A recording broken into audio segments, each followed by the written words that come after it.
가장 많은 연인들이 겪는 문제를 하나 보여드릴게요. 오늘은 쉴까? 더 같이 있으면 안 돼? 오늘은 좀 쉬고 싶어서 그래. 나랑 같이 쉬면 되잖아. 같이 쉬는 것도 좋지. 그럼 계속 같이 있으면 되잖아. 혼자 있을 시간도 필요해. 차라리 마음이 식었으면 그렇다고 얘기를 해. 아니 쉬고 싶다는 게 이해하기 힘들어? 나 안 보고 싶다는데 누가 이해하냐? 피곤하게 왜 그래? 뭐? 야, 내가 피곤해? 이 둘은 사실 사랑에 대해서보다는 성격에 관한 이야기를 할 필요가 있습니다. 외향과 내향이 싸울 수밖에 없는 이유, 지금 시작합니다. 너의 심리학. 어서오세요. 잘 오셨습니다. 오늘은 외향적인 사람과 내향적인 사람이 서로 어떻게 이끌리는지, 그리고 어떻게 헤어지게 되는지를 보여드릴게요. 한 커플의 이야기를 가만히 따라가다 보면 영상이 끝날 쯤에는 성격 차이에 대한 새로운 관점이 생길 수 있을 거예요. 내향적 성격의 남자친구가 요즘 따라 연락이 뜸해졌다고 합니다. 어떻게 하면 좋을까요? 유진이 건우를 처음 만난 곳은 기타 동호회였습니다. 끌리게 된 건 찰나의 순간이었죠. 다 같이 모인 자리가 어색해서 자꾸 실없는 말을 하게 되는 유진과는 달리 건우는 조용히 바라보며 집중해주는 모습이었습니다. 유진은 항상 마음이 조급한 사람이었지만 건우가 옆에 있다는 것만으로도 왠지 마음이 차분해졌습니다. 그 상태가 너무 좋았습니다. 건우와 연애를 하던 지난 1년간 유진은 무척 행복했습니다. 그런데 최근 건우가 조금씩 달라지는 게 느껴집니다. 같이 있을 땐 여전히 최고의 남친이었지만 언제부턴지 데이트가 끝나고 집에 가면 완전히 다른 사람이 되는 것 같았습니다. 톡을 해도 한참 뒤에야 답장이 오고 전화도 안 받을 때가 많습니다. 주로 알람을 끊어서 몰랐다는 변명입니다. 게다가 요즘에는 자꾸 자신과의 약속을 미루는 느낌이 들었습니다.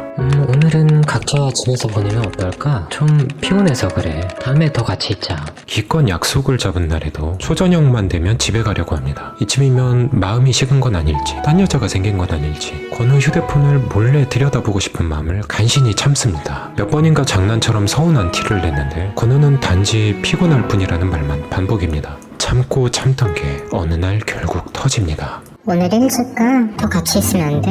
오늘은 좀 쉬고 싶어서 그래. 나랑 같이 쉬면 되잖아. 나하고 있는 게 힘들어? 같이 있는 거 당연히 좋지. 그럼 계속 같이 있으면 되잖아. 아니 그니까 혼자 있을 시간도 필요해. 맨날 혼자 있고 싶대. 사랑하는데 어떻게 혼자 있고 싶어? 아니 나도 같이 있고 싶은데 그거하고는 좀 달라. 정말 너무한다. 나 진짜 자존심 상하고 비참한데, 어? 요즘 전화도 안 되고, 어? 카톡도 느리고, 어? 내 기분을 알아? 아니 차라리 마음이 식었으면 그렇다고 얘기를 해. 아이 왜 그래? 그런 거 아니야.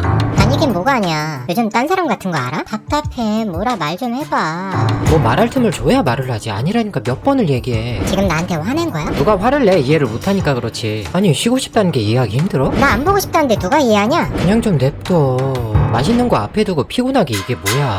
뭐? 야, 내가 피곤해? 유진이 건우와 그렇게 크게 싸운 건 처음이었습니다. 건우한테 이런 화내는 모습이 있다는 게 너무 충격이었습니다. 비참한 건 이쪽인데 오히려 화내는 모습을 보니 더욱 답답하고 억울했습니다. 그럼 이제 건우의 이야기를 들어볼게요. 건우는 요즘 많이 피곤합니다. 지난 1년간 유진과 기타 동호회도 하고 여행도 다니고 클라이밍도 하면서 즐거운 때가 많았습니다. 그동안 유진과 있으면 마음이 편했습니다. 유진은 굉장히 유쾌한 사람이고 주변에 친구도 많아서 가만히 듣고만 있어도 재밌는 화제를 접합니다. 혼자였으면 침대에만 누워 있었을 텐데 유진과 함께 있으니 세상 밖으로 나가는 기분이 들었습니다. 말수가 적은 자신과는 다르게 스스럼 없이 자기 얘기를 터놓는 모습도 매력적이었습니다. 그런데 요즘은 난감할 때도 있습니다. 연애 초반에는 퇴근만 하면 유진과 만나곤 했지만 요즘은 어쩐지 피곤함을 자주 느낍니다. 직장에서 내내 집에 가고 싶은 마음만 간절했는데 퇴근 후에 회식에 잡히거나 친구가 연락을 해오면 자기 자신이 없어지는 것 같은 느낌을 받기도 합니다. 스트레스를 받은 날에는 머리가 멍해져서 유진이 앞에 있다는 것도 잊어버리곤 합니다. 그런 날이면 어김없이 독촉이 이어집니다. 요즘 무슨 일 있어? 힘들 때 혼자 있으면 더 힘들어. 난 매일같이 같이 보고 싶은데 넌 안 그래? 사랑이 식었구나. 유진이 사랑을 의심하는 모습을 보일 때마다 건우는 당황스럽기도 하고 화도 나고 부담이 될 때도 있습니다. 사실 아무 일도 없었습니다. 사랑하는 마음도 그대로입니다. 그러나 혼자 있을 시간이 필요하다는 말을 유진은 믿어주지 않았습니다. 건우는 더 이상 참을 수 없었습니다. 아니 쉬고 싶다는 게 이해하기 힘들어? 나 안 보고 싶다는데 누가 이해하냐? 아무리 대화를 나눠도 둘 사이의 간극은 좁혀지지 않았습니다.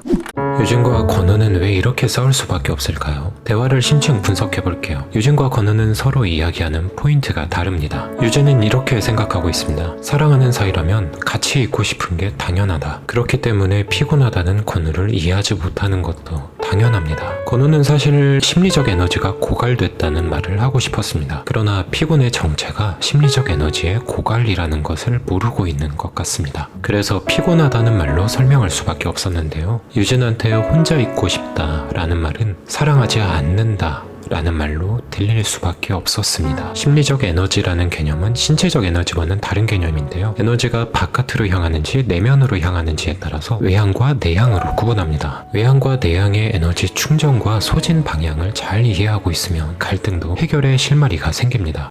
먼저 외향형은 외부 자극으로 관심이 향합니다. 신선하고 시끌벅적한 대인관계에서 에너지가 충전되죠. 그 안에서 자신의 존재 의미도 발견하고 살아있다는 느낌도 받습니다. 물론 외향형도 혼자 있는 시간을 잘 보냅니다. 다만 그 시간이 길어질수록 외롭고 공허한 마음도 커지게 됩니다. 점차 활력이 없어지고 우울해집니다. 외향적인 사람에게 혼자 오랫동안 시간을 보낸다는 건 심리적인 죽음이나 마찬가지입니다.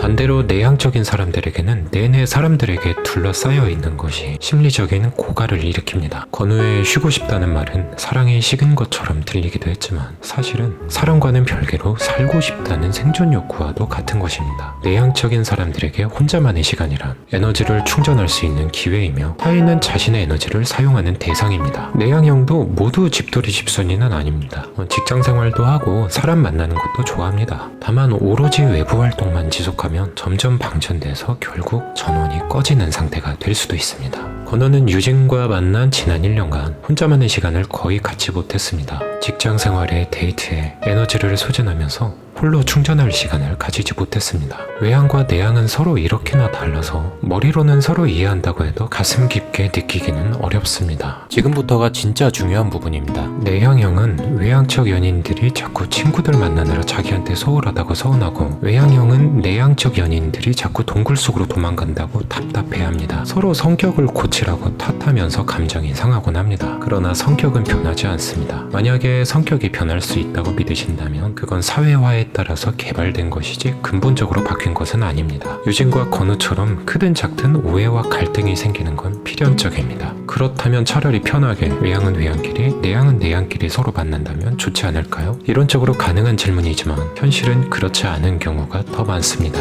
이유는 간단한데요. 나도 조용한 사람인데 커피잔이나 만지작거리면서 탁자만 바라보고 있는 사람이 매력이 있을까요? 혹은 반대로 나도 말 좀 하고 싶은데 나보다 10배는 말이 많은 상대가 매력이 있나요? 남녀 간의 끌림은 서로 반대되는 성격일 때 훨씬 강력하게 일어납니다. 이를 보완적 짝짓기라고 합니다.